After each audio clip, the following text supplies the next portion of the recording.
Ja som to fakt akože nikde nezažila, ani na Slovensku, ani v Čechách, ani nikde, aby ľudia sa tak vyžívali v tom, ako hovoria, ako toto je na hovno. S takou radosťou, ako si ponadávať na ten webshop. A vy ste ten spolek založili jako nejakú reakci na prístup úřadů? Keď sa otvorila galéria, tak celé mesto bolo tam menej a menej ľudí. Predtým som vnímala, že po určitej hodine večer je to jak mesto duchov, že neviem, kde sú všetci. My sme sa rozhodli ten deň susedov, že bude putovať a vybrali sme si na to Kojetinskú ulicu. Keď som si čítala tie komentáre, tak určite mi bežalo hlavou bezpečnosť ľudí na Kojetinskej ulici, ako keby my ich nevystavujeme nejakému riziku. Prišli nás kontrolovať policajti. A za mě to bylo jako hodně příjemné prostředí. Necítil jsem se tam nějak jako špatně nebo nebezpečí, nebo že bych tam nepatřil. Bylo to za mě docela fajn. Ja si myslím, že nejaké regulácie, práve napríklad aj tie vizuálne vo verejnom priestore majú miesto. A tým, že sme to robili v noci, tak sme pribrali ďalších ľudí, ktorí nám robili backup, alebo fotili, alebo točili. Jestli je tady nějaký jakoby místo, kde se koncentruje jako nějaký velký problém a nějak se to vůbec jako neřeší. Človek je proste zameraný na tie svoje základné potreby a pre mňa to bolo vtedy ako to prežitie. Ja som totiž to veľký fanda diverzity úplne vo všetkom.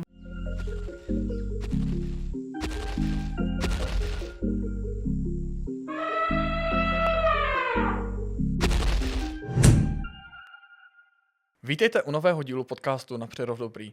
Místa, kde ukazujeme, že Přerov je plný zajímavých osobností a dnešní host je toho opravdu důkazem. Organizuje akce ve veřejném prostoru a dává důvod lidem setkávat se. Přitom sama říká, že je introvertka. Jak to jde dohromady? Na to se zeptáme Zuzany Štolcové, spoluzakladatelky spolku Nejde to, fotografky a sociální pracovnice. Zuzano, vítáme vás v našem podcastu. Dobrý deň. A první otázka, jak se dneska máte? Mám sa dobre. Trochu som nervózna z tohto celého, čo teraz prebieha, ale máte tu veľmi príjemné prostredie, vy sa tvárite takisto veľmi podporne, tak verím, že to zvládnem s vami. Jo, já si myslím, že to nebude bolet. Co jste teď naposled fotila zajímavého? No to je tiež zaujímavá otázka, pretože čo sa týka fotenia, tak posledné roky sa trošku odkláňam od tejto svojej profesnej fotografickej kariéry. Momentálne skôr spracovávam veci nafotené za posledných 10 rokov. Mám kurátorku, s ktorou by som chcela tie veci prebrať a dať dokopy nejakú buď výstavu, alebo vlastne ešte neviem, akú výslednú vlastne prezentáciu. A tušíte, kde bude tá výstava? To je všetko vo hviezdách a je to práve skôr, sú to veľmi, ja som teda prevádzkovala 15 rokov ateliér v Přerove, zameraný na rodinnú svadobnú fotografiu a fotila som aj dlhodobo nejaké dokumentárne projekty. Boli to väčšinou témy, ktoré nejak ma oslovovali, na začiatku materstvo, potom rôzni zaujímaví ľudia, ktorí mi dovolili dlhodobo sa s nimi stretávať a tak. No a posledných 10 rokov bolo takých náročných v osobnom živote, takže spracovávala som aj tieto veci vizuálne, pretože tá fotka je pre mňa strašne dôležité médium, aj tým, že som introvert a to rozprávanie je pre mňa teda oveľa náročnejšie. Tak cez to vizuálno sa mi niekedy darilo vlastne držať kontakt s realitou. Ale preto, že to boli také ako veľmi osobné veci, potrebujem nejakého externistu, ktorý mi to pomôže dať dokopy do niečoho takého viac obecne platnejšieho ako iba vlastne osobného. A jaký to je se tak probírat 10 let starými fotkami a dívat se tak jako zpátky, že jo? Je to náročné a vlastne tú kurátorku mám už rok a pol a ešte som mi nič neposlala. Takže ja sa vlastne takto preberám, ale včera som sa dostala do takého bodu, že si myslím, že dneska vlastne už je nejaký súbor vecí, poznámok a takého niečoho pošlem. Takže jako je to náročné. A jste z toho starší dvou spokojená, nebo jste třeba některé věci udělala úplně jinak tehdy?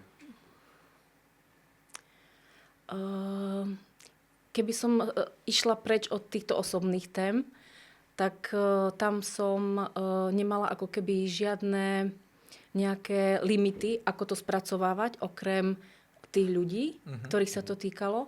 V osobných témach určite som reflektovala to, že mám deti, že sú nejakí ľudia okolo mňa a nechcela som, aby to bolo ako zraňujúce aj pre nich. Takže tam som si sama nasekala kopu kritérií, takže uvidím, čo tam je. A vy za tu celou dobu, co fotíte, tak fotíte jenom jako na digitál nebo i manuál? Nebo jak to máte tady, co se týče toho focení vlastně? Jako odkedy som to robila na živnosť, tak som to robila na digitál, ale začínala som s manuálom, proste v analogovými vecami. Proste to bolo celé moje detstvo s otcom robiť v noci fotky, ako strašné dobrodružstvo, úplne. Asi neviem, či s tým máte vyskúsenosti, ale proste tá ako noc v komore, tá chemia, to všetko červené svetlo a jak človek proste vníma inak tú realitu, tak to bolo niečo ako strašne opojné a tomu ako, to ma totálne ako pohltilo. Má to dneska šanci ešte na úspech, tá analogová fotka? Ja si myslím, že má. Ale zase ja som ako sama v sebe prešla takým procesom, že proste podľa mňa je úplne jedno, že na čo človek fotí, telefón, analóg, digitál. Jako osobne to vôbec nevnímam ako podstatné. Tam je dôležité to spracování. No áno, akože áno, ten message alebo nejaký príbeh. Já jsem se díval teďka na vaše sociální sítě, že jste účastníte nějakého projektu, kde každý týden nebo den zpracováváte nějaký fotky z osobního života teďka. Tak to taky musí být takový, přemýšlíte nad tím v průběhu toho dne, že tohle teda vyfotím, nebo jak to je? Ten projekt volá sa teda Week of Life a jeho zakladateľom je fotograf český Adolf Zika. A do toho projektu som sa ja zapojila vlastne v roku 2009, kedy som aj otvárala túto v Přerove ateliér. A bolo to pre mňa také cvičenie sa v tom pozorovaní sveta okolo seba. A fotila som, neviem, mám tam možno nafotených 50 týždňov, ale dostala som sa tiež do bodu, že som to prestala robiť, pretože keď som chcela, aby to bolo pravdivé voči tomu, čo prežívam, tak už to bolo pre mňa ako za hranu toho, čo som bola ochotná zdieľať. Chápu. Tak a teraz sa tam vraciam strašne rada, pretože ja proste mám rada celú tú komunitu a tiež mi to proste pomohlo v rôznych ťažkých chvíľach v živote nájsť ten odstup, dať dokopy nejaký vizuál a mať tam proste podporu. Ako väčšinu tých ľudí som v živote nevidela. Sú nejaké stretnutia, na ktorých som ale bola málokrát, ale ako s niektorými vnímam, že mám ako nejaký kamarátsky viac ako povrchný vzťah. A celkovo tá komunita teda mi pomohla. Mně tak napadá, my jsme v podcastu Na Přerov dobrý a vy jako fotografka. Teďka vyšel nový kalendář pro nový kalendářní rok města Přerova. Je to pozbíraný od různých fotografů místních, dokonce jako třeba mladých. Třeba Toby Macháček, nějaký 18letý student. Docela fakt pěkný fotky, bych řekl. Jak se vám líbí celý ten kalendář? Viděla jste ho? Neviděla som ho, pardon. Ne? V pohodě. A taky ne. Ne? Tak doporučuji se na to i divákům podívat. Jsou tam moc pěkný fotky. Ale jako tá myšlienka podporiť ľudí z regiónu, ktorí fotia, ja som za. To je super. No a mě tak zajímá, když se dostaneme dál, jak diváci slyší, tak vy jste Slovenka, ano. Že jo? A jak z Popradu. Áno. A jak jste se ocitla tady v Přerově? Do Přerova ma priviala láska. Vlastne ja som tu prišla pred 22 rokmi a obidve moje deti sa narodili v Přerove. Sú to takí Přerováci a ja teda sa tiež tak už vnímam, že je to časť mojej identity. Že hovorím, chodím domov do Popradu a domov do Přerova. No a jaký byly ty původní dojmy před těmi 20 lety z toho města a jak se to posunulo? Ja som mala veľmi dobré dojmy z Přerova, pretože možno ako, neviem teraz z ktorej strany začať, ako to, ako som vnímala, že domáci vnímajú svoje mesto, ako veľmi negatívne, bolo pre mňa veľmi prekvapivé. Ja keď som tu prišla a vlastne hneď sa mi narodil tu syn, na Slovensku vtedy ešte neboli bežné ani ihriska ani detské kutíky, proste absolútne nič, čo tu už bola norma. Na Slovensku ešte neexistovalo, takže mne to pripadalo ako hrozne priateľské voči deťom a úplne som si obľúbila Bečvu, Michalov a vlastne tie možnosti chodenia von. A jsou tam ještě nějaké další rozdíly, takové zásadní? Jste zmínila teďka ty koutky a hřiště, je tam ještě něco takového, co vás napadá? V určitých obdobiach života človek je proste zameraný na tie svoje základné potreby a pre mňa to bolo vtedy ako to prežitie ako v novom prostredí. Takže toto som vnímala pozitívne. Čo bolo pre mňa ťažké, bolo, že vlastne som bola v novej krajine. Sice si je to akože iba vedľa, ale nepracovala som tu predtým, nemala som tu žiadne zázemie. Takže to som ako vnímala veľmi, to bolo pre mňa náročné. A v tom mi zase napríklad pomohla fotka, pretože ja som vtedy študovala v Brne v tej fotogénii a rozhodla som sa ako ročníkový projekt fotiť matky. A keďže tým, že ja som tu prišla ako keby človek bez nejakej identity do tohto mesta a všetci ma poznali skrz moje deti, takže proste fakt ako mesiace a roky nikto nevedel, jak sa volám a ja som proste bola Borisova a Dominiková mama. A je to také akože zvláštne, že máte niečo za sebou alebo máte nejakú kariéru, niečo robíte a prídete niekde, tam o vás nevedia nič, ale už ste akože proste takto nejak zaradení. Takže ja som sa vtedy rozhodla fotiť iné matky a to bez detí. Pretože som vlastne sa ako keby strácala v tej roli, v ktorej som bola. A prebiehalo to asi tak, že som si v Michalove rôzne v meste vyhliadla niekoho, kto mi bol sympatický. A povedala som mu tak, dobrý deň, ja som sa tu prisťahovala a chodím do školy a fotím ročníkový projekt a chcela by som fotiť matky a proste vy ste mi sympatická, mohla by som vás fotiť. A tie fotenia prebiehali teda v domácom prostredí tých žien, aby tam bolo úplne zrejme z toho, ako to tam vyzerá, že tie deti sú súčasťou ich životov, ale neboli súčasťou fotografií. No a takto ja som proste začala chodiť na návštevy. A jaký byly ty reakce? Bylo to těžké sehnat, ty matky? Ja som najskôr nafotila niekoho, koho som teda poznala, ako moju sestru, alebo ešte nejaké kamarátky na Slovensku, takže som mala ako keby nejaké portfólio, kde sa mohli pozrieť, že asi o čo mi ide tými fotkami a tak bolo to také opatrné, ale sú to moje kamarátky doteraz niektoré. A tak to je docela zajímavé, jestli jste i tehda byla introvertka, tak to muselo být hrozně těžký, že jo, tak oslovovat cizí lidi na ulici. Bolo to ľahšie ako small talky o počasí.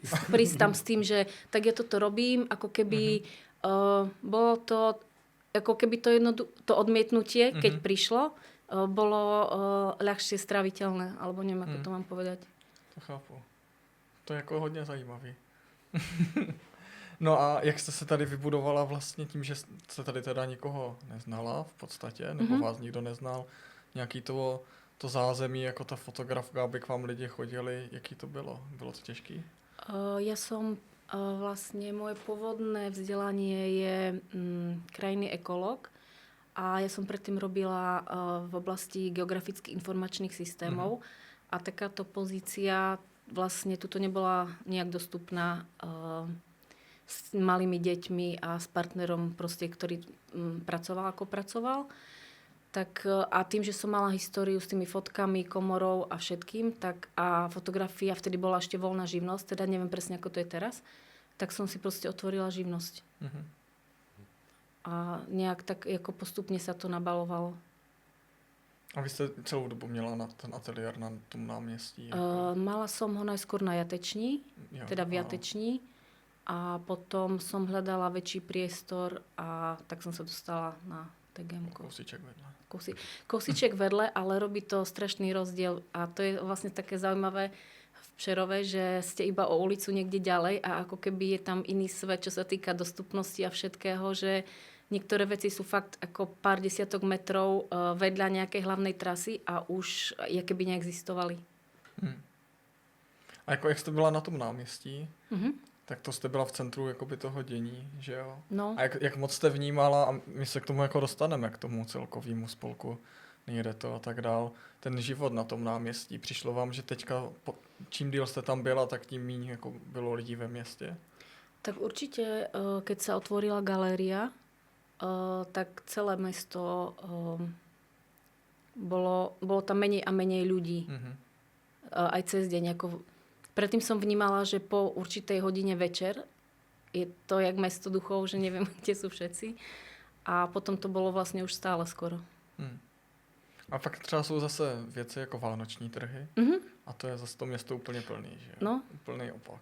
Alebo potom určite ako mesto tam robí aj koncerty alebo ako nejaké tieto udalosti, ktoré ako vnímam, že sú asi populárne medzi ľuďmi, pretože tam chodia.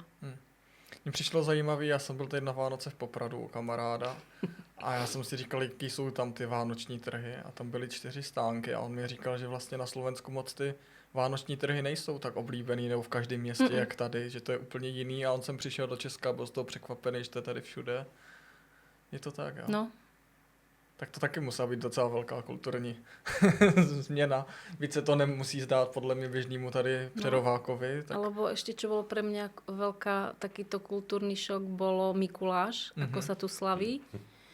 Pretože vlastne pochádzam z východného Slovenska a to je aj ako také, tak teda Slováci sú určite viac, čo sa týka náboženstva, zasiahnutí ako Češi a celý ten Mikuláš prebiehal tak, že človek si vyčistil topánky, dal ich v noci na okno a ráno tam proste niečo bolo. Nič iné predtým, potom proste to bolo celé. A keď som potom videla tuto ako tých čertov a to všetko, tak to bolo pre mňa veľké prekvapenie, že vlastne je to taký rozdiel. Ono je pak možná zajímavý, že běžný Přerovák, mu to přijde všechno tady normální, to, co tady máme, že jo, ale jinde vlastně to vůbec nic z toho není, že jo. Takže pak to, že se říká, jak tady to nežije a je to mrtvý, tak vlastně ve výsledku to žije ještě mnohem víc než jinde, že? No tak ja si myslím, že čo sa týka akože športovania tých verejných ihrísk, že určite to tu má dlhšiu tradíciu a je to viacej rozvinuté.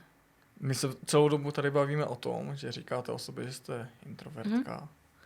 A něco byste poradila lidem, kteří se taky tak cítí a mají strach jakoby vystoupit jakoby z té komfortní zóny, jsou třeba taky introverti, aby se třeba tak nebáli a začali taky něco takový organizovat, že třeba by hrozně chtěli, ale bojí se, že jo? Protože to, co máte za sebou a budeme se o tom bavit, tak je těch věcí spousta. No a to bolo vlastne súčasť tej mojej cesty, ktorá viedla aj potom k spolu založeniu spolku, že ja som veľmi chcela niečo robiť a pridať sa k niekomu, pretože som ja nechcela byť ten človek, ktorý to bude organizovať. Ale strašne som chcela sa k niekomu pridať. A postupne za tie roky, ktoré som tu bola, tak som sa zoznámila s ľuďmi, ktorí videli veci podobne alebo mali radi podobné veci. A mali sme ale spoločné to, že všetci sme sa chceli k niekomu pridať. A tak sme sa potom rozhodli ten spolok ako založiť. Takže v podstate... Takže podpornú skupinu ľudí, ktorí to vidia ako vy. A ja si myslím, že je aj dôležité si to priznať, alebo priznať, ako byť si toho vedomý, že ako to každý má. A vy jste ten spolek založili jako nějakou reakci na přístup úřadů a další takové věci, že? No, tak ten názov Nejde to, samozrejme bolo z reakcií, ktoré sme dostávali, že nejde to. A spolok bol založený, tak neviem teraz, či pred 9 alebo 10 rokmi, ale my sme nejaké aktivity vyvíjali už predtým. A v podstate úplne jedny z prvých vecí, ktoré sme robili, boli tie zastávky. A to bolo práve tiež s jednou kamarátkou, ktorú som bližšie spoznala cez to fotenie matiek. Boli sme obidve na materskej a chceli sme robiť proste niečo iné, ako sme robili bežne každý deň. A tak sme sa rozhodli, že vyzdobíme nejakú zastávku ako gerilovo v noci. A prvá v živote bola nazdobená pri Zemnedelke, pri Michalove, lebo sa nám to strašne zdalo dramatické a chceli, aby nás nikto nevidel. A nemáme o tom ani žiadnu dokumentáciu, lebo ráno, keď sme to tam prišli odfotiť, tak už to tam nebolo. Ale to bola vlastne ako prvá zastávka, ktorú sme, alebo prvá taká vec, ktorú sme urobili a zistili sme, že nás to baví, že nás baví sa stretávať, vymýšľať spolu veci a tým, že sme to robili v noci, tak sme pribrali ďalších ľudí, ktorí nám robili backup, alebo fotili, alebo točili a tak nejak sa ten spolok potom sformuloval. A teď sa z těch zastávek stala tradice, že jo? A to je napríklad pre mňa, to je radosť, že po niekoľkých rokoch, teda pôvodne sme to robili vždycky na pange ako v noci a ráno to tam bolo a po niekoľkých rokoch tá zastávka tam proste celá je, drží, ľudia sa tam fotia, vidia to a potom to zase zložíme, ale nejaký čas sme držali to, že akože sme sa k tomu nehlásili, že to robíme my a potom sme boli oslovení Helenou Netopilovou, ktorá zistila teda, že to robíme a pýtala sa ma, či by sme súhlasili s tým, že by sa to teda odtajnilo, že ona by chcela, aby mesto takú akciu vzalo si pod svoje krídla, aby sa do toho zapojili školy, knižnica, babkové divadlo. A my sme s tým súhlasili, lebo to je proste ako, to chcete proste, že začnete nejakú takú vec, ktorá vyzerá ako proste úplne nezmyselne pre mnoho ľudí. A potom si to mesto zobere ako svoju akciu a teraz sa zdobí 10-15 zastávok každý rok. Takže to je prostě dobrý pocit. Takže jako té první zastávky si jako říkali, že to bude dlouhodobé, že to budete dělat ano, pořád. Áno, a zo začiatku, kým sme ešte nemali iné akcie, alebo kým ten spolok nebol tak vyformulovaný, tak sme robili niekoľko za rok. Robili sme na Vianoce, robili sme na Veľkonoce a robili sme ešte niekedy cez rok. A teraz zostalo, že vlastne tie Veľkonoce. A jak nad tím přemýšlíte? Já si pamatuju, že tam je třeba, jedno bylo s bankovkou Masaryka, že jo? Kde chodíte k těm nápadům? Komenského. Teda Komenského, pardon, ano. No, s Havlem jednou taky bylo.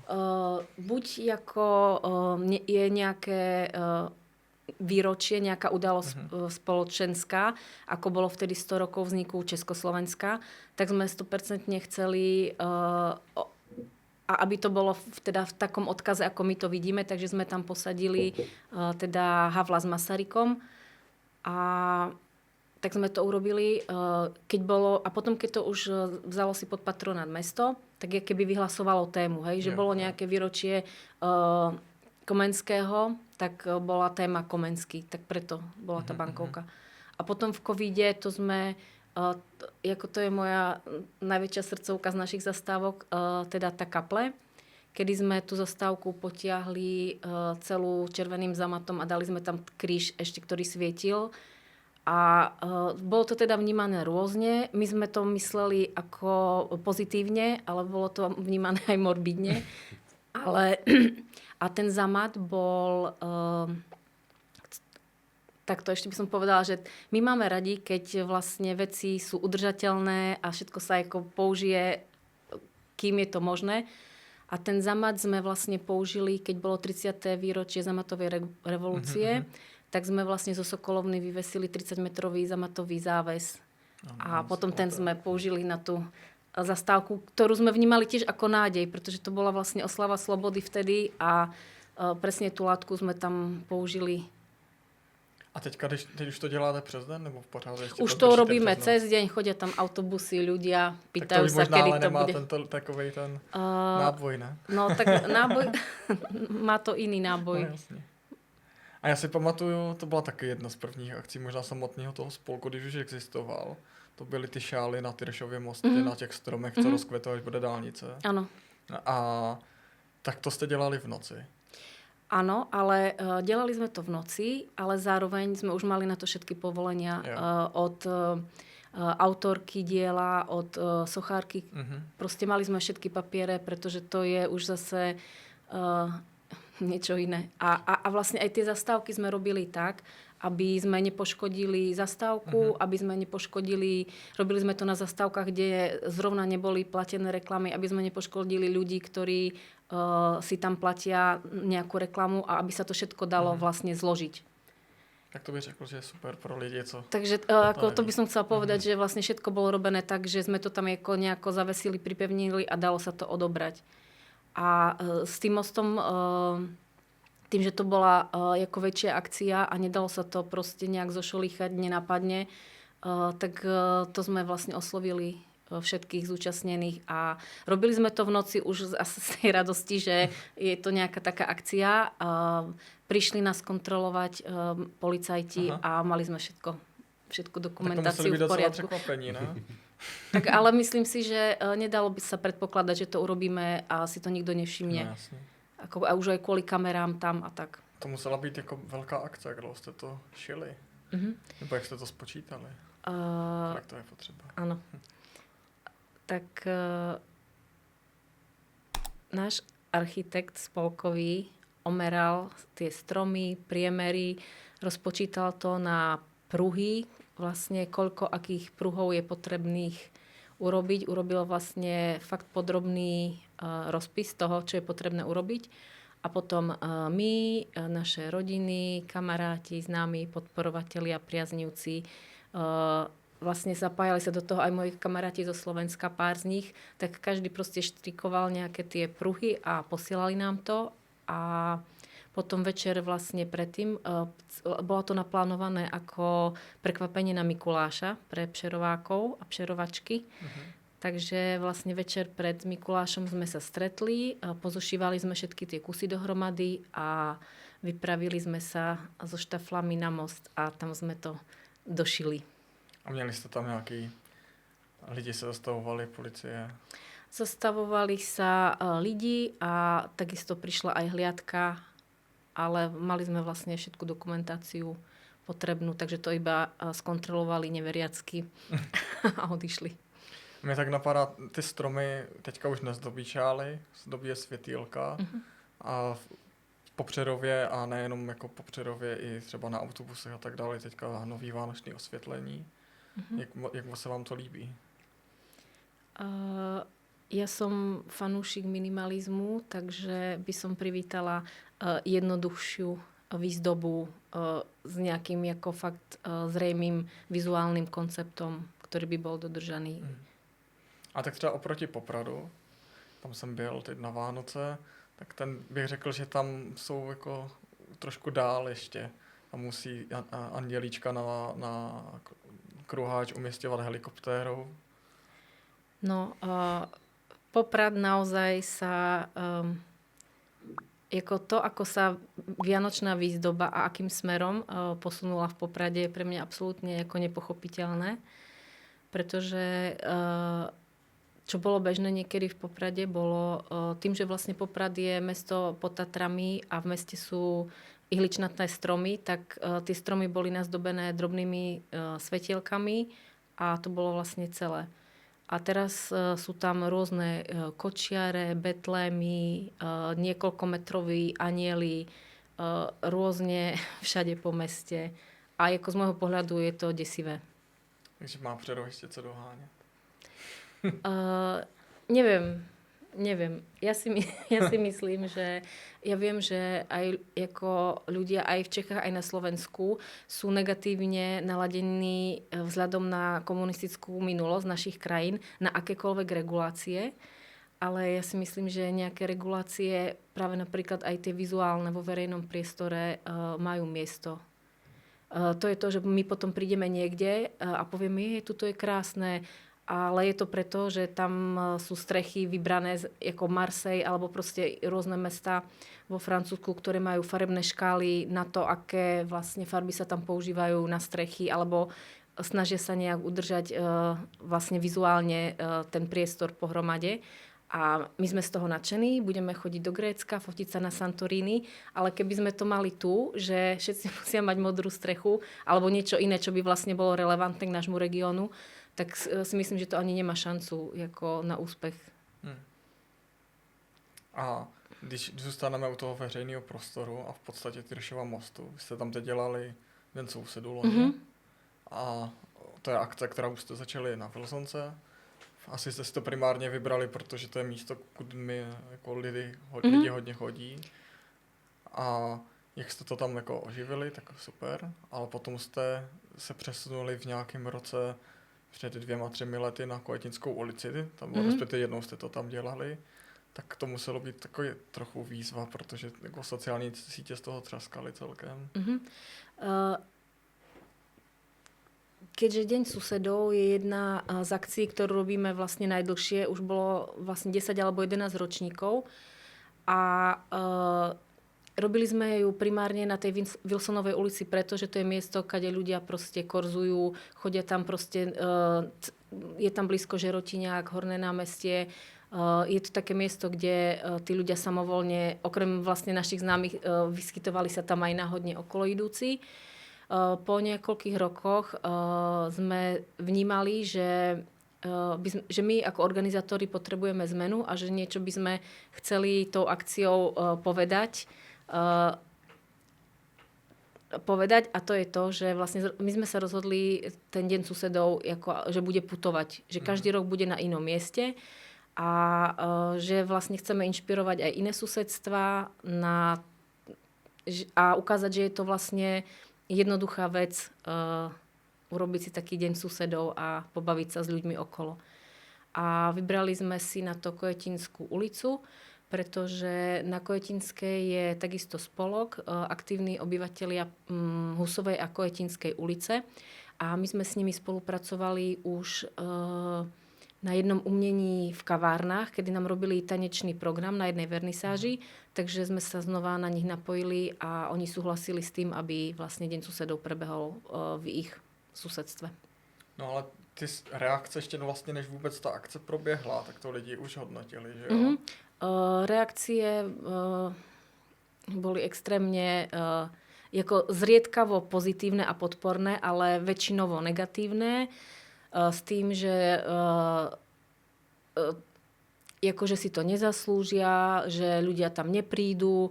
Keď sme vyzývali ľudí, aby vlastne sa zúčastnili tých aktivít, ktoré tam prebiehali, tak úplne bežné boli komentáre, ako že radšej všetko vyhodia, ako by niečo doniesli tam. A boli tam potom aj komentáre teda na moju osobu, pretože ja som bola tak nejak akože už spojená s tým spolkom. Takže ako taká klasika, že na môj vek, na moju váhu, na moje romantické zázemie. A bolo to vlastne do takej úrovne, že som bola kontaktovaná Českou tlačovou agentúrou a vlastne prebehol nejaký rozhovor o tej akcii a takisto tam teda aj prišli fyzicky na akciu samotnú. A jak jste si četla ty komentáře, měla jste třeba strach o tu samotnou akci, jak to proběhne? Jestli tam nemůžou být nějaký, nevím, potyčky třeba, nebo...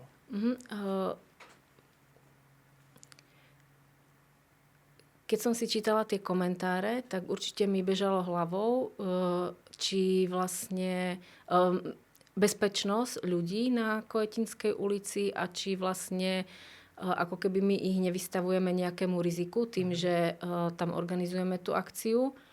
Ale bolo zaujímavé vlastne potom sa baviť s ľuďmi zo spolku z Kvetinskej. Proste ich najväčšia starosť bola, aby tam niekto prišiel.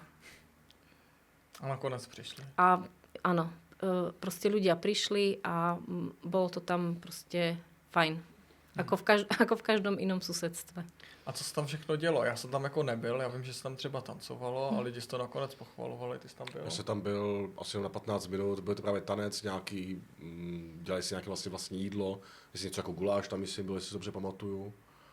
A za mě to bylo jako hodně příjemné prostředí. Necítil jsem se tam nějak jako špatně nebo nebezpečně, nebo že bych tam nepatřil, bylo to za mě docela fajn. Vlastne ten deň susedov prebehol ako každé iné. Jako primárne ten deň susedov v Európe vznikol z toho pocitu v mestách, že ľudia nepoznajú svojich susedov a je to vlastne snaha a pripomenutie toho, že verejný priestor je pre ľudí a my sme vlastne obyvatelia mesta a my ten verejný priestor ako môžeme využívať. Na to nepotrebujeme vlastne ako nič moc. Takže je to o tom, že sa ľudia niekde stretnú a samozrejme, že keď je k tomu nejaký program, tak je to zaujímavejšie. A my máme teda, a to musím spomenúť, vlastne na všetkých ročníkoch nám hrála kapela DUB Music, ktorí proste oni sú geniálni. A ešte by som povedala, že celé naše akcie sú dobrovoľníctvo. Takže s naším nulovým rozpočtom alebo rozpočtom s príspevkou členov. Keď sme prvýkrát hľadali nejakú kapelu, tak niekto nám povedal, tam v Rokytnici je tá kapela, zavolá im, uvidíš, oni sú takí, že možno, že by vám prišli zahrať. No a my sme vlastne ich vôbec nepoznali a ja som volala Pavlovi a povedala som mu, tak my proste sme taký spolok a chceme, aby sa ľudia družili na uliciach a aby sa susedia poznali. A on, že jasné, prídeme. A ja vrem, no a ale my nemáme žiadny rozpočet. A on, že tak za dort. A proste každý rok slavnostne im odovzdáme jeden dort a ako sú skvelí, fakt.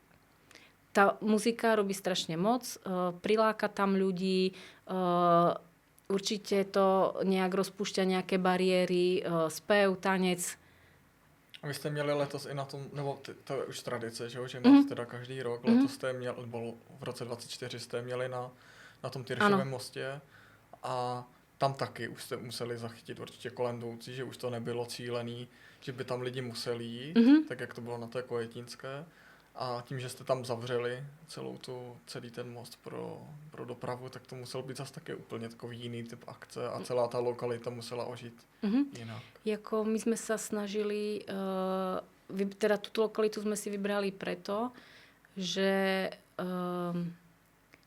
ten most primárne bol navrhnutý ako peší a my si myslíme, že táto lokalita, a určite by sa našli aj iné v Přerove, ktoré by mali potenciál byť úžasnými pešími zónami v meste, tak sme chceli tento zážitok dopriať ľuďom na chvíľu a naozaj to, že tam vlastne na pol dňa bola obmedzená doprava, strašne zmenilo to, ako ľudia vnímali ten priestor, ako sa tam pohybovali, využívala sa travnatá plocha, kaviareň, hospoda vedľa, koncert prebiehal na moste, mali sme tam nejaké gauče, kreslá, ľudia si tam tak ako posedávali a bolo to hrozne príjemné. A mali sme na to zatiaľ asi najviac pozitívnych ohlasov od ľudí, ako v zmysle, že to proste bolo úplne super, to ako keby v Itálii, to jak na dovolený, to vôbec ako keby nebolo v Přerove a bolo to fakt iba o tom, že nejakou malou časťou mesta neprúdili auta. Takže ty pozitivní reakce jsou pro vás určitě ta největší motivace. Áno, keď sa nám podarí vlastne tou akciou vyvolať u ľudí pocit a tú myšlienku, ktorú my chceme predať, tak máme z toho radosť určite. A po té akci na Kojetínské byli jste třeba nějak jako nešťastní z toho, třeba lehce demotivovaní, třeba dělat další akce, kdy jste chtěli se třeba ten koncept trošku jako pozměnit kvůli těm reakcím? Možná spíš před tou akcí, než proběhla, ne? Nebo? Nie. My sme vlastne už mali ten zámer urobiť to tam a podporiť ich spolok, ale vedeli, aj s nimi sme sa bavili o tom, že chceme akože putovať, že už, aby aj nás to bavilo robiť, že chceme vlastne hľadať nejaké miesta alebo ukazovať niečo iné, ako napríklad na tom moste nejaký kúsok bez tej dopravy a tak. Takže možno, že to tak akože vyzeralo, že už to tam teraz bude 10 rokov na Kojetínskej a keď to tam nie je, takže sme nešťastní, ale my sme radi za každú podporu od jednak tých ľudí, ktorí to s nami robia a vlastne aj všetkých tých, ktorí chodia na naše akcie, pretože to je proste super. A tak já se rovnou zeptám, kde to bude letos? No, je to už otajnený? No, ešte by som pomlčala, ale plánujeme tiež taký nejaký presah, aký sme ešte nemali. Aha. Ale je to zatiaľ fakt v riešení. Nemáme ešte žiadne povolenie na stole, takže nebudem. mystifikovat. A jaká si akce byla vaše nejoblíbenější? Zmínil jste vlastně oblíbenou nějakou zastávku, prostě šály. Která si akce je taková, co jako fakt si řeknete, že to bylo úplně nejlepší, co jste udělali? Ako keď by som ako fotografka a človek, ktorý vlastne má rád vizuálno, tak umění v kavárnách. Jako je to náročné, jako iný typ úplne akcie, ako Deň susedov alebo tie zastávky, ale my máme naozaj radosť, keď sa nám podarí predstaviť nejakých ľudí z regiónu, dostať tu ľudí, ktorých vlastne, ktorí jako ich tvorba je už nie že nadregionálna, ale proste národného významu. A jako darí sa nám to práve aj tým, že tí ľudia majú nejaké väzby na Přerov. Napríklad vystavovala tu Vendula Chalánková, ktorú sme niekoľko rokov sa snažili dostať a nakoniec takým rozhodujúcim prvkom bolo, že jej bývalá pani učiteľka z umeleckej školy sa prihovorila.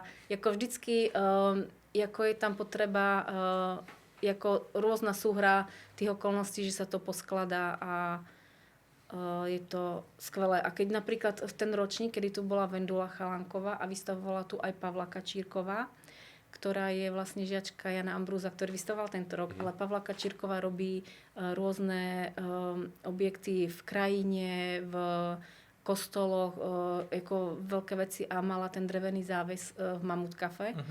Takže napríklad, keď som tak videla nejaké fotky z toho dňa a stať vedľa seba Vendulu Chalánkovú s Pavlou Kačírkovou a tak mi v hlave bežalo, tak my sme to urobili, že sú tu takto proste úplne skvelé umelkyne.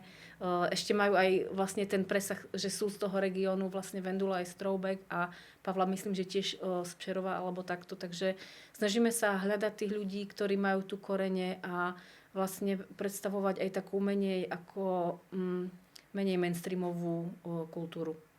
A vy jste to letos měli i, jste vystavovali v té kaple svatého Jiří. A mě tak napadá, jak moc to bylo těžké jako získat to povolení to tam mít, že v kavárna je něco jiného, že tam stačí, ať provozovatel vám řekne, jo, je to tady v pohodě a kaple? O kapli sme sa snažili niekoľko rokov. Vždycky, keď sme chodili okolo a videli tie výklenky, tak sme si vraveli, že to proste si pýta nejaký taký zásah a tým, že vlastne je to, že by vlastne tá kapla by mohla byť tak, ako je, že môže byť zavretá a tie výklenky sa dajú osadiť nejakými dielami. Tá komunikácia s farnosťou predošlé roky neviedla k výsledku a tento rok viedla. Neviem z akého dôvodu a jako vystavovala tam vlastne přerovská maliarka Anička Sipienová, ktorá má sériu vystavovala tam sériu obrazov, oblakov a ja si myslím, že si sadlo aj tá téma, aj vlastne všetko dohromady.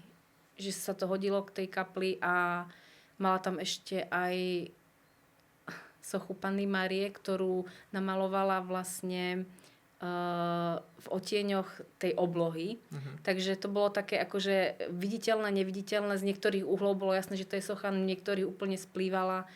Tak myslím si, že vlastne aj tá téma, aj to, jak to celé prebehlo, proste si to tento rok sadlo a mali sme z toho proste radosť.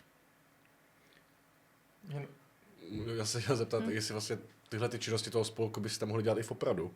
Jestli je tam na to prostor a jestli to tam třeba by bylo žádáno těmi lidmi, by se tohle dělo. Tak Poprad má nejaké veci spoločné s Přerovom, ako veľkosť aj počet ľudí, ale čo je veľký rozdiel je, že to je mesto, ktoré žije z turizmu.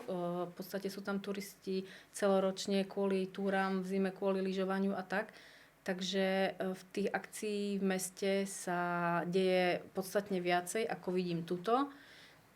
Takže si myslím, že ako keby v mestách, kde sa toho deje menej, je väčší hlad po nejakých akciách a ja som strašne rada, že v Přerove sa toho deje čoraz viac, napríklad aj v tej hrubej kotelni, teraz ďalšie veci. Alebo ja vlastne mám radosť úplne zo všetkého, čo sa tu deje.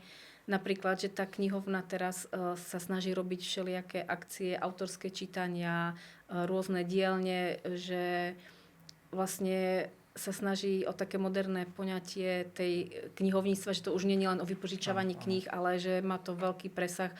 Ja tomu proste strašne fandím úplne všetkým, ktorí robia čokoľvek. A vy sami ještě máte problém s tím, že slýcháte, že to nejde nějaký věci udělat? Třeba zastavení té dopravy na Tyršově mostě. Mohlo vám tam pomoct to, že už tehdy tam měl vlastně Steve od Andělu, taky nějaký to grilování? Áno, to určite pomohlo, že keď sme vlastne s touto požiadavkou prišli, tak už sme počuli, aha, ale veď to už tam prebehlo a bolo to v poriadku a takisto ľudia, aj keď teda na úradoch, keď niečo vybavujeme, tak už vedia o tom spolku, alebo počuli, alebo boli na nejakej našej akcii. Takže je to jednoduchšie len. A je to třeba i tak, že i tím, že vás už lidi znají, běžní přerováci víc a víc, že třeba i očekávají už od vás automaticky něco, co bude, a že už vás berou tak trošku jako samozřejmost? A nebo to ještě nejste takový mainstream a furt jsou i třeba lidi překvapení, co novýho tady ja je. si myslím, že sú stále prekvapení a my sme aj prekvapení, že sú prekvapení. Ale napríklad to je vidieť na tom umení v kavárnach, kde prídu napríklad ľudia z iných generácií. Ja mám 50 rokov, takže nejaký 20-ročný alebo nejaký 60 plus alebo tak, ako keby sa nie sú z tej mojej vekovej kategórie alebo z tej našej. Takže oni sú prekvapení napríklad, že tu je taký spolok alebo nás oslovujú, že by chceli prezentovať tvorbu. A to by som vlastne ešte chcela povedať, že tento rok bolo novinka na umení v kavárnach aj to, že sme mali veľa takých mladých autorov a tí priniesli aj teda divákov relevantných k svojmu veku. A to bolo tiež veľmi osviežujúce. Ja som totižto veľký fanda diverzity úplne vo všetkom. Tak chce má společné to, že je hlavně pozitivní, si myslím, co se všechny viděl. Je to celá taká vlastně DUB, to je taková pozitivní hudba, že to je asi jako, co valí všechny ty akce společné, že vlastně to přináší nějakou pozitivitu. Jako ja keď napríklad vidím na našej akcii, že sú tam teda ľudia z mojej generácie, mladší ľudia, starší ľudia, ja mám proste z toho radosť. Že ich tam niečo osloví. Mě tak napadá, jak různě otvíráte ty prostory novým lidem, nejenom v rámci toho Dne sousedů, jak to vlastně s přerovskými dvorky. To je asi akce města primárně, ale vy jste součástí toho několikrát byli, když ještě ty přerovské dvorky existovaly, tak jestli byste k tomu něco od diváků mohla říct, jak to vlastně celá ta akce vznikla. Tak Přerovské dvorky bol vlastne autorka, matka projektu bola Marta Jandová. Marta Jandová, ktorá pôsobila v galérii Pasáž. Ona prišla s tou myšlienkou, že by bolo zaujímavé, ak by mesto dokázalo vyjednať s majiteľmi dvorkov alebo priestorov, ktoré ona považovala za zaujímavé a boli bežne nedostupné, aby ich sprístupnili obyvateľom mesta. A potom oslovila následne rôzne spolky alebo organizácie, aby na tých dvorkoch urobili program. A my ako spolok sme robili program niekoľkokrát na nejakom dvorku. Já si pamatuju ten dvorek na Horním náměstí v prostorách, kde je teďka školka. Vlastně celý ten barák tam se sprejovalo například a tak dál. A to jste se tam v podstatě dokázali tak dostat jenom, že se vědělo, že ten dům se bude celý rekonstruovat, ne? Áno, to bolo tiež vlastne, chystala sa rekonštrukcia toho domu a majiteľ nám povedal, že môžeme tam robiť čokoľvek. My sme tomu nechceli veriť, lebo to znelo, ako keby on nevedel, čo hovorí, alebo my tomu nerozumieme. Ale vlastne v rôznych, bol to niekoľko poschodový dom a v rôznych miestnostiach toho domu boli rôzne akcie. Napríklad na prízemí sme mali kameru obskuru, ktorá ale zrovna nebolo na to počasie, aby to ľudia mohli zažiť, ale Mali sme to nafotené, keď to fungovalo. Boli tam nejaké výstavy fotiek, boli tam nejaké malby, bola tam pani, ktorá vyrába tie kave tenisky, boli tam vlastne ľudia, ktorí robia s textilom z regiónu a mali sme tam najdlhší záväz z recyklovaného materiálu v Európe. Autor ho takto nazval. A mali sme tam aj hudobný doprovod, ako mali sme tam speváka z Jamajky, ktorý tiež vlastne, celý ten dvorek vlastne bol vizuálne veľmi zaujímavý a taký prekvapujúci. V každej miestnosti, za každým rohom niečo sa dialo. Mě třeba osobně asi tady tenhle ročník těch dvorků bavil ze všech nejvíc. Pak vlastně byl covid, tak to dvorky nebyly a pak už snad proběhl jenom jeden ročník, protože ta galerie skončila, že jo? Myslíte si, že to je škoda, že ta galerie městu chybí? Teď je tam úřad místo toho? Ja si myslím, že galéria, pasáž a respektíve tie aktivity, ktorých ona bola nositeľom, mne určite chýbajú a že práve ako sme sa bavili o tej rôznorodosti, ja si myslím, že vlastne že sú nejaké kultúrne akcie, ako ktoré mesto robí keby na istotu a to je v poriadku, ako nejaká väčšinová kultúra, ale že by mali mať priestor aj nejaké iné žánre a zrovna napríklad tie dvorky bola taká netradičná akcia, kde sa predstavilo veľa rôznych umelcov. A máte třeba nějaký takový, kdyby se ty dvorky měly obnovit, tak nějaký místo, kde byste chtěli být a takhle se dostat? Ja nie som taký znalec až Přerova. A vlastně, no. Ještě se mluvám, jestli vás třeba neláká, když to už teda město teďka nepořádá, naopak ty se dvorky? do toho pustit a začít to dělat dvorky. To je hrozne náročná, organizačne náročná akcia, ktorá fungovala aj práve preto, že mesto to organizovalo a bola tam súčinnosť mesta, technické služby vedeli zabezpečovať nejaké veci a tak. A my sme naše umenie v kavárnach, vlastne prvý ročník prebehol v roku 2020, práve v covide a práve z dôvodu, že tie dvorky neboli a my asi aj všetci, ktorí tam s nadšením prišli, ako cítili veľký pretlak z tých okolností a z tej izolácie a zo všetkého. A preto sme prišli vlastne s tou myšlienkou, že sme chceli podporiť jednak ako nejaké združovanie, ale aj primárne ako podniky a s tým sme ich oslovili, že proste my sme vlastne stihli nejaké to okno, kedy nebolo všetko zavreté. A keď už sme vlastne si takúto akciu skúsili a zistili sme, že ju chceme robiť, tak my určite ako nemáme kapacitu na nič také veľké. No tak to by museli i různí další lidé a spolky, že jo? Tak jak to v podstatě ty dvorky byly. No a tam vlastne to si myslím, že to mesto tam malo skvelú úlohu toho koordinátora a toho vyjednávača s majiteľmi pozemkov, toho partnera, ktorý zabezpečil technické zázemie, boli tam schopní doviezť nejaké stoličky, proste také veci, ktoré ako vyzerajú nepodstatne, ale keď si to máte všetko zariadovať sám, tak vlastně to je logisticky náročné. Mě napadá, když jsme se ještě bavili o tom Horním náměstí, my jsme tady měli hostu Jaroslava Urbance, který mimo jiné i organizoval akce a festivaly a bavili jsme se právě o tom Horňáku, že je to místo v Přerově, který sice není moc živý, ale že je to vlastně možná dobrý, že v centru města je takový poklidný místo. Tak by mě zajímalo, jak to vnímáte vy. Ja sa tam vždycky rada prejdem a je to tam pokľudné, no. Takže to je spíš pro vás jako dobře, jako, Nechtěla byste, aby se z toho stal takový mainstreamový náměstí? Ja by som chcela povedať, že ja vlastne nie som urbanista ani architekt a nemám vôbec ako vzdelanie ani expertízu na to, aby som toto jako vedela dávat nějaké strategické návrhy v tomto. To mě to jenom zajímá, protože sami děláte ty akce jako ve veřejném prostoru, tak jak vnímáte v podstatě to náměstí? Tak mne osobne teda bolo ľúto tých stromov. Som rada, keď že tam je kaviareň, že človek tam môže proste si sadnúť. Možno, že trochu nejakého rozruchu by tam bolo na mieste, ale ja neviem, ako to naregulovať. Jo. No, je to takové, že buď tam je nějaká velká akce, nebo vůbec alebo nic. No, to to za mě taky není úplně ideální.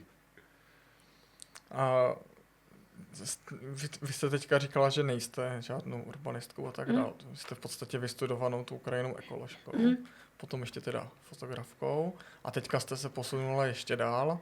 Teď jste se začala věnovat sociální práci. Jako už pri vlastne ako fotografka mňa bavilo fotiť dokumentárne veci a cez fotenie rôznych ako dokumentov som sa dostala k organizáciám ako Človek v tísni a zistila som, že ma úplne fascinuje, čo oni robia. A raz, keď som fotila veľtrh dobrovoľníctva, kde vlastne všetky tie organizácie hovorili o tom, čo robia a ako potrebujú odborníkov, potrebujú dobrovoľníkov. A ja som mala taký predsudok, že dobrovoľníctvo sa týka mladých ľudí, že to vlastne mladí ľudia, ktorí nemajú čo robiť, robia dobrovoľníkov. A ja proste, keď mám 40 niečo a deti a všetko, tak to už ako pre mňa nie je. Ale ak som tam bola proste celý deň s tými ľuďmi, tak som potom zašla za nejakými organizáciami z Přerova, ktoré boli a som mi vravela, no tak jak to je, akože, keď vy potrebujete tých dobrovoľníkov, že koľko potrebujete od nich času? A oni, tak hodinu týždne? Povedali. Ja som bola z toho úplne v šoku, keď vlastne som pochopila a oni na základe svojej skúsenosti vraveli, že nejaká hodina týždne môže pre niekoho urobiť ako diametrálny rozdiel v kvalite života toho človeka. A začala som teda dobrovoľničiť pre Človeka v tísni. Doučovala som rómske deti. Doučovala som potom špeciálne matematiku, pretože nikto nechce doučovať matematiku a ja som veľká faninka matematiky.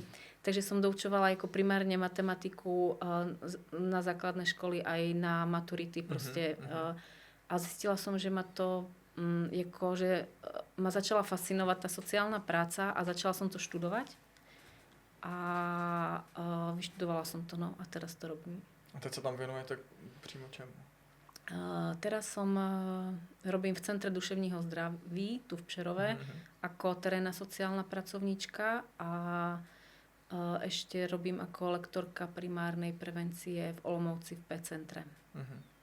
To vám musí zase otvírat úplně jiný dveře, když to tak řeknu, úplně jiným jako příběhům. A v podstatě i, já nevím, ono se to asi nehodí a neděláte to, což je jasný, jako, že byste si to fotila, ale asi to musíte nějak vnímat, jako i úplně než jiný sociální pracovník, že jo? Je to v podstate tuto jako etickú dilemu som už riešila ešte, keď som sa plne venovala fotografii, že som vnímala, že napríklad cez to, lebo keď chodíte niekde do rodiny napríklad 2-3 roky, tak samozrejme, že sa tam dostávate do situácií iných, ako keď tam proste náhodou by vás aj pustili na fotenie. A ja som si to nevedela sama pred sebou obhájiť, že by som to mala fotiť. Takže... A je to to, čo sa vás taká nejvíc naplňuje? Jo? Ale ja verím, že ako že tá vášeň pre fotenie sa vráti zatiaľ, ale teraz to je neviem kde. Jo, tak ono je důležité dělat, co člověka baví, že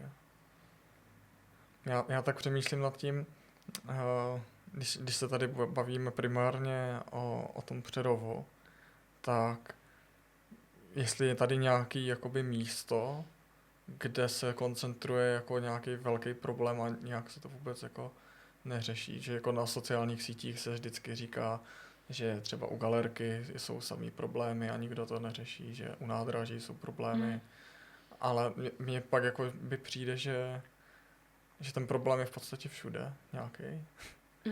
A vy tím, že jste v tom terénu, jako ta terénní pracovnice, tak jak to vnímáte vy? Ja si myslím, že ja som proste presvedčená, že všetci ľudia majú svoje miesto v spoločnosti, že nie je jediná hodnota človeka ako v nejakom výkone alebo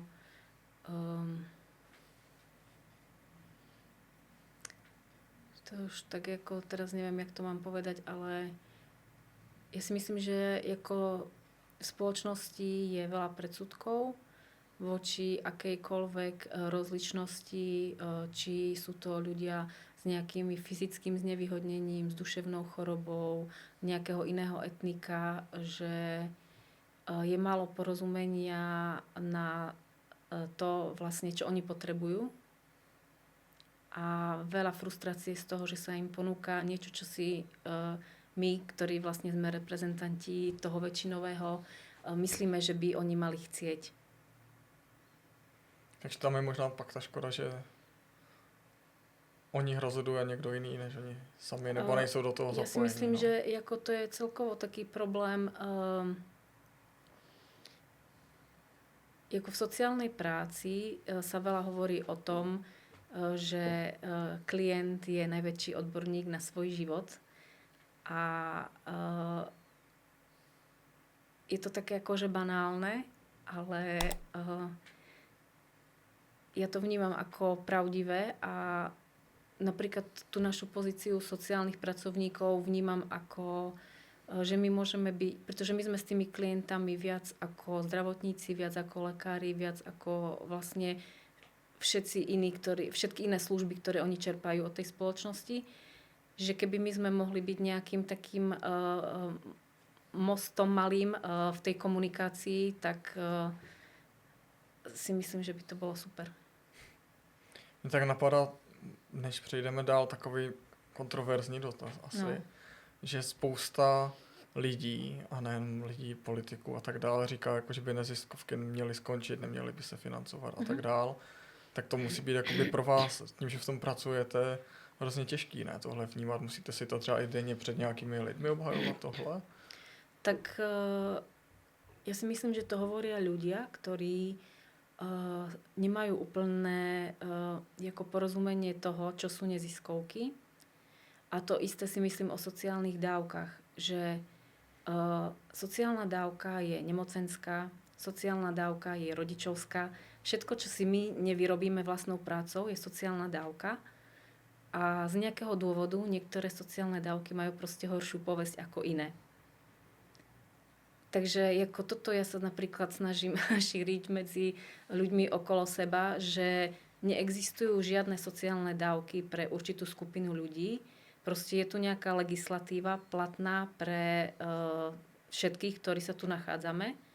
A keď niekto je v situácii, že tú pomoc takúto potrebuje, tak ju má dostať. Takže ale mám teda pravdu v tom, že je to dnes a denně, co řešíte. Áno. A to nefrustruje vás toho? Jako ja stále v tom vidím to, že často to vlastne hovoríme preto, že sme sami nejak frustrovaní, alebo keby som to nehovorila za iných, ale za seba, že každý a ja mám proste nejaké predsudky a viem, že väčšinou súvisia s tým, že o tej téme proste neviem dosť. Samozrejme, nikto nemusí byť ochotný sa vzdelávať v témach, ktoré ho nezaujímajú, ale potom by ani nemal mať takú ako seba dôveru o tom hovoriť. Že nejaká súdnosť niekedy chýba. Takže možná pak ve výsledku i ty akce, jako byl třeba ten den sousedů na té Květinské ulici, může pomoci té většinové společnosti třeba víc do něčeho nahlédnout a zjistit, že to je vlastně docela v pohodě. Tak určite vlastne všetky tie akcie reprezentujú to, ako my v spolku vnímame ľudí, spoločnosť, všetko, čo sa deje okolo nás. A to chceme ukazovať.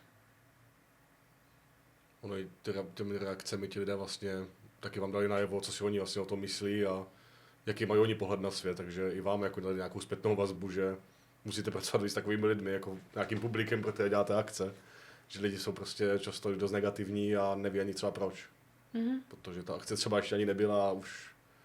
Ale keď napríklad sa vrátime ešte k tým neziskovkám, že každý športový klub je neziskovka. A tiež prečo vlastne...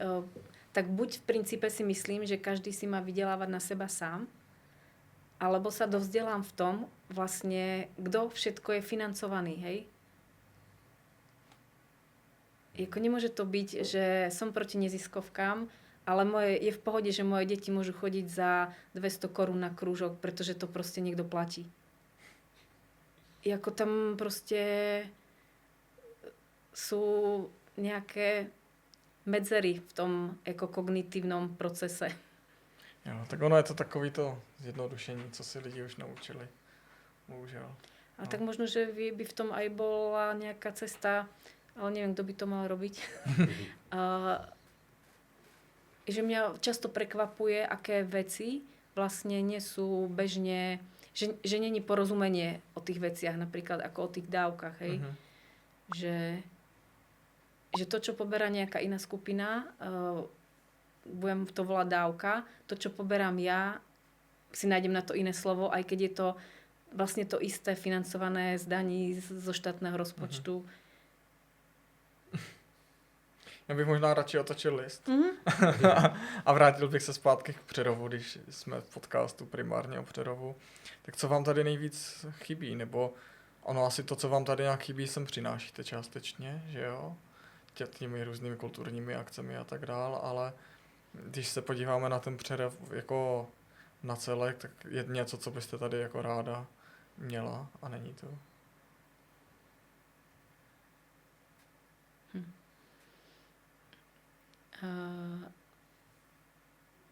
Ja mám rada Přerov.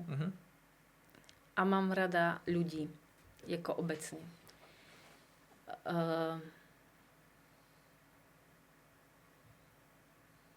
Rada chodím na akcie, ktoré napríklad robí folklórny súbor Hana.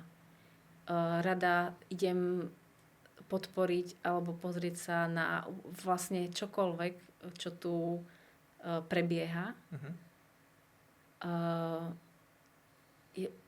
Myslím si, že mesto by mohlo byť veľkorysejšie v podpore vlastne práve tej rôznorodosti. Napríklad bavme sa teda iba o kultúrnych akciách. A potom, že vlastne aj čo je kritérium úspechu akcie, hej? Že či to je iba počet ľudí, alebo ja neviem. Máme v tomto podcastu takovou klasickou rubriku 3 otázek, které dáváme každému. A začnu otázkou, jaké jsou vaše nejoblíbenější podniky v Přerově? Tak tým, že ja mám rada kávu a organizujeme umení v kavárnach, takže sú to kavárny, či je to už Nebepočka, Echo, Mamut, Marconi, alebo neviem, ako teraz sa premenovali. V-Cafe. Prostě ja mám rada kavárny. A další otázka je takové, řekněme, za 5 úplně nejoblíbenějších míst v Přerově. Nejenom podniky, cokoliv. Okolie Bečvy, akože Bračka, vôbec Bečva. Určite Michalov a jako ta oblast tých lagún tam. Potom mám rada... To sú ešte iba 2. Nemusí to být 5.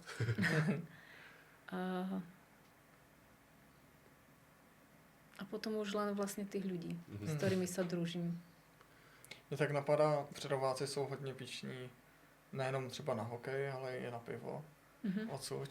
Já nevím, jestli vy jste pivařka nebo nejste, jestli si spíš třeba víno nebo nepijete vůbec. Ja jako, skoro by som povedala, že nepijem vôbec, ale keď tak mala som vzťah k pivu, môj otec pracoval v pivovare a vlastne ja som to zbožňovala, ako voní a ten slad, čo vlastne väčšine smrdí. Pivo je dobré. No, já jsem se chtěl zeptat, jak to vnímáte vy, jako sice Přerovačka, ale v podstatě taky ne. Na co jsou tady místní nejvíc hrdí? Když máte trošku ten odstup a možná to i tak můžete trochu pozorovat. Tak ja neviem, či sa jako stretávam s akou skupinou ľudí, ale tak ako pri tých rôznych akciách alebo pri posedávaní niekde ja som sa skôr stretávala s tým, že ľudia veľmi negatívne jako hodnotili svoje mesto už ako že Vepšov. To keď som počula prvýkrát v živote, ja som tomu nechcela veriť, že prečo by niekto svoje vlastne mesto tak to volal, že je okolo toho veľa takého kvázi humoru a vtipov a keď to tu je vlastne hrozné, o ničom, je to tak nevnímam, no. Pak je možná ta otázka, když je to teda ten vepřov, tak proč to ti lidi bydlí, že? Je to tak blbý. Ja neviem. Mňa osobne to fakt ako veľmi prekvapilo. Ja som sa s tým nestretla nikde ešte. S takou radosťou, ako si ponadávať na ten vepřov. No, já nevím, jako co k tomu dodat. Také. To jsou lidi bezdůvodně prostě negativní a ani sami neví proč, no. To není co říct. My se na to ptáme našich hostů často, jak to oni vnímají a všichni to právě vnímají pozitivně, proto si Přerov vybrali, proto tady podnikají, proto se tady rádi vrací, pokud tvoří někde jinde a nikdo tomu jakoby nerozumí, tak možná i to je cíl toho našeho podcastu, trochu tu bublinu nabourat, ukázat, že jsou tady zajímaví lidi, že má Přerov úspěšný lidi a nejenom lidi, ale obecně místa a příběhy a že to není jenom takový negativní. Ja som to fakt akože nikde nezažila ani na Slovensku, ani v Čechách, ani nikde, aby ľudia sa tak vyžívali v tom, ako hovoria, ako toto je na hovno. Jaká máte jako ve spolku v plánu a na co se jako nejvíc těšíte do budoucna? Tak teraz najbližšie nás čaká Deň susedov na lokalite, ktorú ešte neodtajním. A samozrejme už pomaly pripravujeme umení v kavárnách, pretože to je fakt ako celoročný proces oslovovaním ľudí a vecami okolo toho. A mám radosť z takých proste bežných vecí, že moje deti sa majú dobré, že máme dobré vzťahy, že proste mám ten spolok, kamarátov, ľudí okolo seba, partnera, všetko. A jaká bude téma letošní zastávky? Popravde neviem, či niečo zvládneme. Tak ono to musí být taky hodně náročný, že jo? Jako časově. Skôr vymyslieť to, aby... To bylo něco nového. Áno, máme nejakých perfekcionistov v týme. Tak. A máte nějaký, když už se blížíme ke konci našeho podcastu, nějaký jedno přání ohledně Přerova, který byste chtěla, aby se splnilo? Co by to bylo, kdybyste měla prostě kouzelnou hulku, co byste tady chtěla změnit?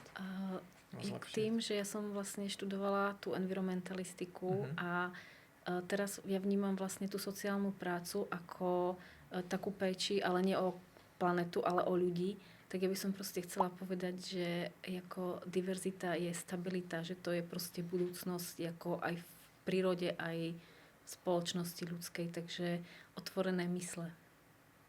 To je pěkný přání nakonec. Ono nám ještě navazuje na to ta poslední otázka, kterou jste možná trochu navázala na to. A to je, co byste vzkázal lidem, kteří si myslí, že to nejde? Ja by som povedala, ne, jde to. Moc děkujeme, že jste přišla za náma do podcastu na Přerov dobrý. Ďakujem za pozvanie, rada som prišla. Ďakujem. To byl dnešní díl podcastu na Přerov dobrý. Jestli se vám líbil, dejte nám like a napište do komentářů, koho chcete, abychom si pozvali příště. A hlavně nás nezapomeňte odebírat, aby vám neunikla žádná další epizoda. Díky za poslech a zase příště. Zase příště.